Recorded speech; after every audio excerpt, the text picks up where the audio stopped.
FORA.tv. The world is thinking.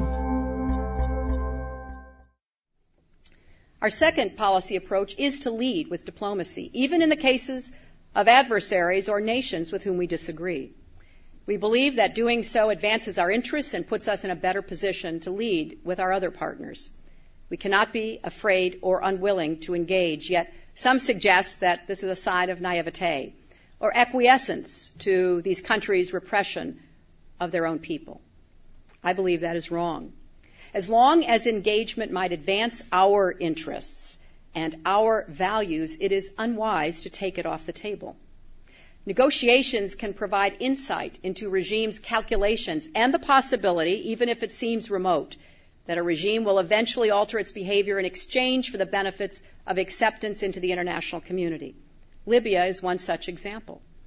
Exhausting the option for dialogue is also more likely to make our partners more willing to exert pressure should persuasion fail. With this in mind, I want to say a few words about Iran.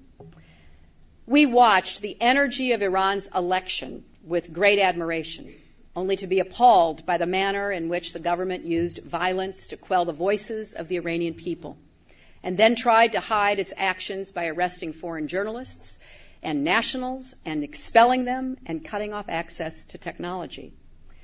As we and our G8 partners have made clear, these actions are deplorable and unacceptable. We know very well what we inherited with Iran, because we deal with that inheritance every day. We know that refusing to deal with the Islamic Republic has not succeeded in altering the Iranian march toward a nuclear weapon, reducing Iranian support for terror, or improving Iran's treatment of its own citizens. Neither the President nor I have any illusions that dialogue with the Islamic Republic will guarantee success of any kind. And the prospects have certainly shifted in the weeks following the election.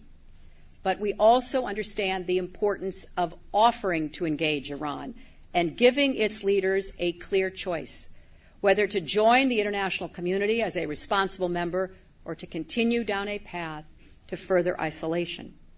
Direct talks provide the best vehicle for presenting and explaining that choice. That is why we offered Iran's leaders an unmistakable opportunity. Iran does not have a right to nuclear military capacity, and we're determined to prevent that. But it does have a right to civil nuclear power if it reestablishes the confidence of the international community that it will use its programs exclusively for peaceful purposes. Iran can become a constructive actor in the region if it stops threatening its neighbors and supporting terrorism. It can assume a responsible position in the international community if it fulfills its obligations on human rights. The choice is clear.